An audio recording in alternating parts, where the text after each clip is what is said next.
So today we're going to be looking at a scenario where all of the world's superpowers go into one alliance and fight everyone else in the world. So currently in the world there's about 1.5 superpowers. Obviously the US is number 1. China is getting up there pretty rapidly. And then just for a third one, because 3 is better than 2, we're going to be having Russia on the side of the superpowers. So the USA, Russia, and China are all going to be teaming up, a very unlikely alliance.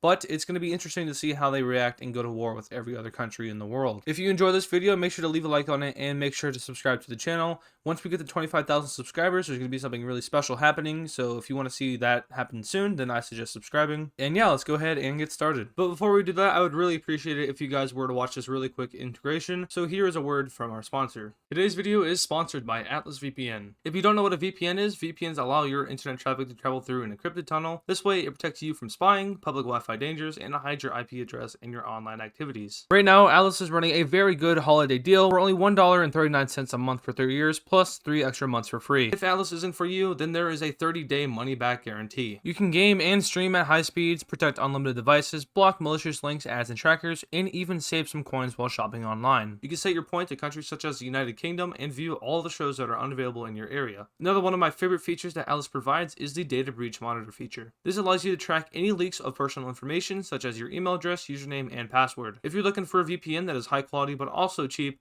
I recommend AdizzVPN. I've been using this service for a while now, and it's everything I could ask for in a VPN. Once again, Atlas is running a huge holiday discount. This means that you can get a 3-year subscription for just $1.39 a month, plus 3 extra months for free. Make sure you get the deal by clicking the link in the description below. Alright, so now we have our 3 superpowers in this video colored in, and let's go ahead and put them to war with the entire world. So at a first glance, we can see that this is like a very unfair advantage, but when you look at the statistics, it's pretty balanced here. There's a little bit more weight on one side. You can probably guess which side that is, but we are going to see a lot of struggle on both sides. Now, do keep in mind that this video is not going to be 100% realistic and meet your, expectations. There's going to be some things that are different, so don't go into the comments and have a rant about it because it's annoying to read those comments. I read them a lot. So right away, we have the U.S. military mobilizing up north and down south. We have about 1/8 of the total U.S. military going up to take Canada, and the rest are stationing on the Mexican border in order to push down into Latin America. Over in Russia, we have a buildup on the European border and a little bit down here on the Caucasus border, but not that much. And in China, we have the buildup on North Korea and a lot of these other countries that they border. So our first military action to take place is U.S. troops pushing up in Ontario. We also have troops over here in New Brunswick and troops over here in British Columbia. We have Russia advancing into Ukraine and China pushing down into North Korea. So just like that, we have the red team making the first move here.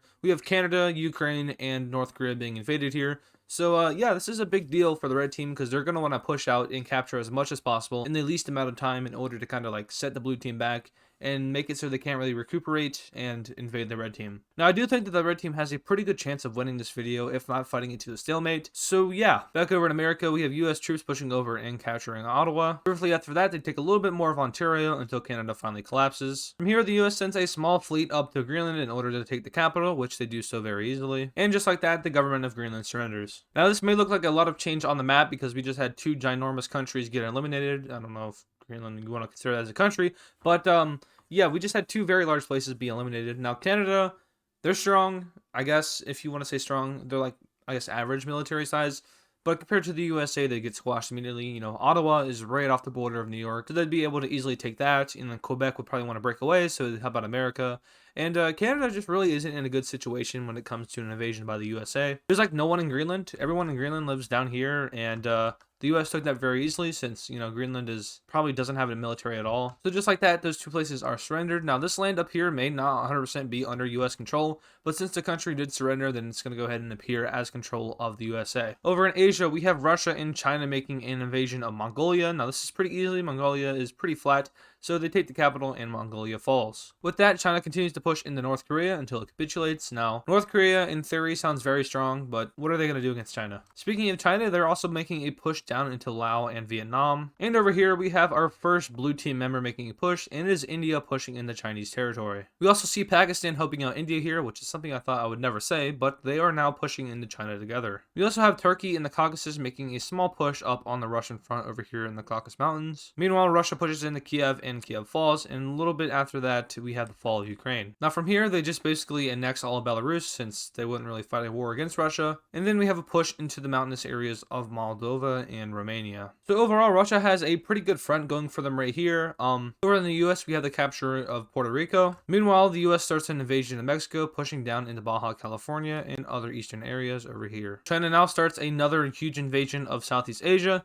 This time they're using a lot more troops and a lot more military, and are having a lot of success down here. Eventually both Cambodia and Vietnam surrender, and then finally Thailand surrenders. Over in the Baltics, Russia sees much success in taking over all three countries. Up north in the Kola Peninsula, we do see Finland pushing in, but this land is largely unprotected as Russia starts to gather forces in order to take Finland. Now after taking a little bit of more land here, we're probably going to want to see Russia hold a defensive, because against Europe, Russia has about like a 40 to 30% chance of actually being able to win. So they're probably going to want to play defensive until either the USA or China can help them out. So they do just that and put all their troops in a defensive state. So none of these borders are going to be moving over here. Meanwhile, they take another army and start to head towards Kazakhstan. We also see China doing the exact same thing down here in Southeast Asia, building up a defensive along their border and moving some troops over here to Kazakhstan. Now these two countries are going to be planning a Central Asian assault. Now these countries are not very strong. Some of them have allies, which are Russia, but that doesn't count here. So yeah, these countries are pretty screwed. So right away we're gonna have Russia start a push into Kazakhstan and China start a push into Kyrgyzstan and Tajikistan. This plan goes very successfully and they manage to push all the way down to Iran and Afghanistan. Eventually though, they do meet South Asian troops and can't really move up at all. Eventually though, they meet South Asian troops and are unavailable to proceed. Back over in America, the US takes Mexico City and Mexico falls. With that, we have a push down into Guatemala and Belize, El Salvador and Honduras, Nicaragua, Costa Rica, and eventually Panama until they get to the Panama Canal. They stop here in order to set up a defensive, which is a pretty good spot to do so, and then they move the troops over to the Caribbean in order to take all the Caribbean islands. First take the Bahamas with ease, and then take Jamaica. And just in case that isn't really clear, the US Navy looks something like this right now. So they have all these islands like surrounded. They have like pretty much a 0% chance of being able to fight back the US Navy. So the US is going to be easily able to take these islands. Eventually they take over Haiti and the Dominican Republic, and eventually an invasion of Cuba is started, pushing in on two sides. After the fall of these countries, the USA then liberates Puerto Rico and invades the Caribbean archipelago. So now the USA is going to have to hold a defensive as they kind of manage all this territory. They have the most territory out of all of the other countries so far, so they've occupied the most and they've used the most resources. So they're going to have some time to kind of recuperate and get all the resources and stuff back up. Meanwhile, though, we do see Turkey and the Caucasus continue to push up into southern Russia, and South Asian troops continuing a push into Tibet. Now, this front is going to be very hard to manage because, you know, the Tibetan plateau, it's really high up and there's a lot of mountains, so it's kind of hard for them to do. Eventually, they see no real success in that plan and completely leave China. One thing we do see though is India pushing through Chinese defensive and making a push into Burma. So now the world is at a state of just being locked. You know, all the countries are kind of like depleting on resources and stuff.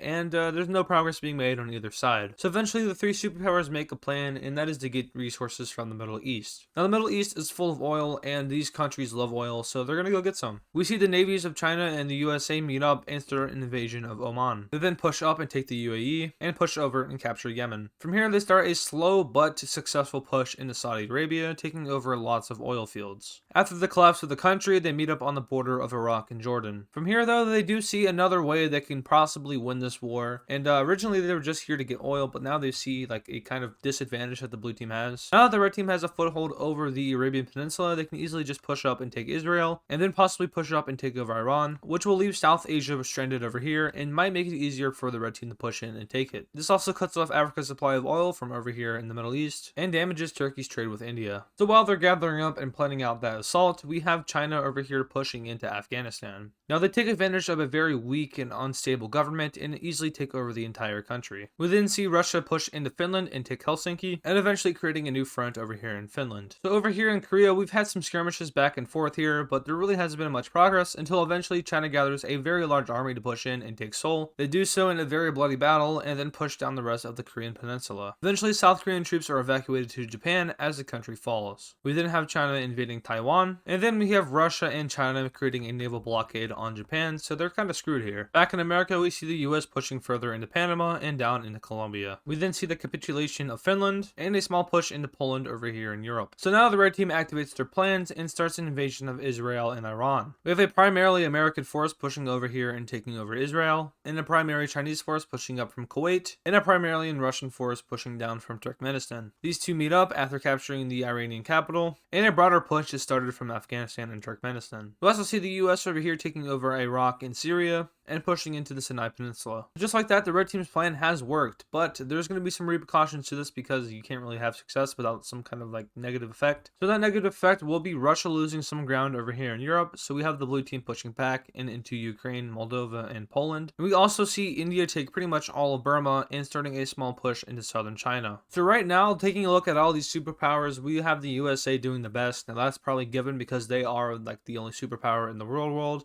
And then we have China doing probably the second best. Well, maybe not. It's pretty close between Russia and China. You know, Russia is taking over all of Eastern Europe, which is an accomplishment.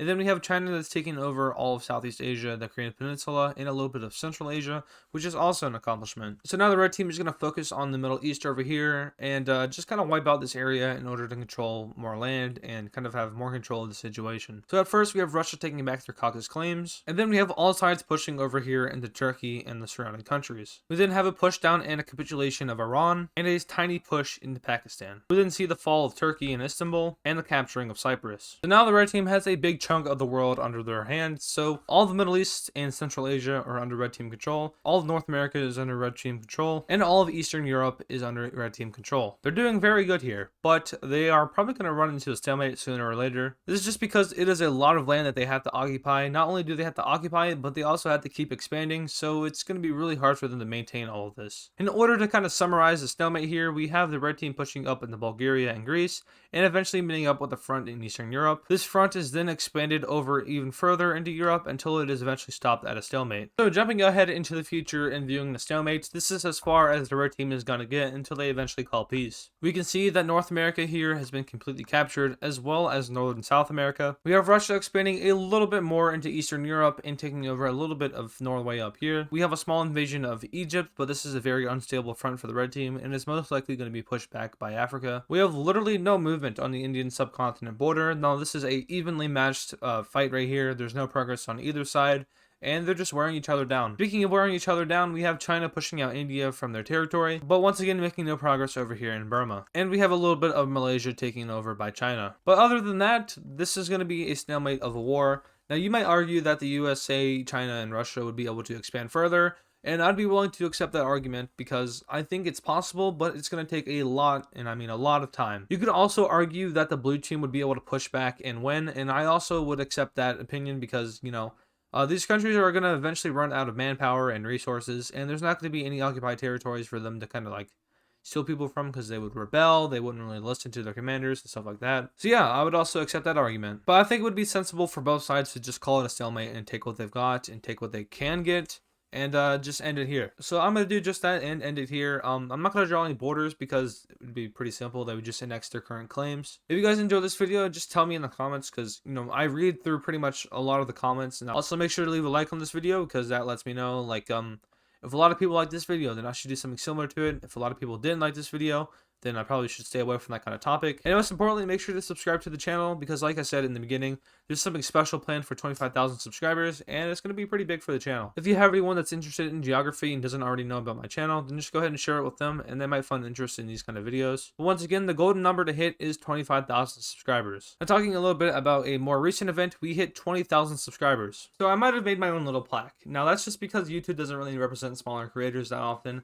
I think that they should do something for 10,000 subscribers because that's like a pretty big milestone for you when you're starting out. But I was able to make my own plaque. I printed this out via the YouTube tool that I use, but this one's for 10,000 subscribers. It's whatever. Literally just a piece of paper inside of a board here. That's 10,000. The next one that I printed out was for 1 million views. We've now tripled that, so maybe I should update it. And then our newest collection here, we have the one for 20,000 subscribers, which we just hit last night. So yeah, 20K is a pretty big deal because we hit 10K on August 31st and it's December 13th. So in just like 2.5 months, we were able to double that, which is crazy. But yeah, I'm super excited to see what 2022 holds for us. You know, we're rounding out the year here. And it's going to be a crazy year next year. That's all I know. There's going to be a lot of things happening to the channel. There's going to be a lot of accomplishment. There's going to be a lot of laughs. There's going to be a lot of good things happening next year. And I'm super excited for that. So I'm predicting that we're probably going to end out in 2021 with about 22,500 subscribers, if I'm just guessing here. So the special thing will most likely happen in either like late January or mid-February, somewhere around that area. We'll hit 25,000 subscribers, and then we'll be able to I'll be able to tell you guys what will be happening. So next year, I think we're on track to gain like 40,000 subscribers in 1 year, which is crazy. That's a lot of subscribers. So that'll be like 60,000 subscribers by the end of 2022.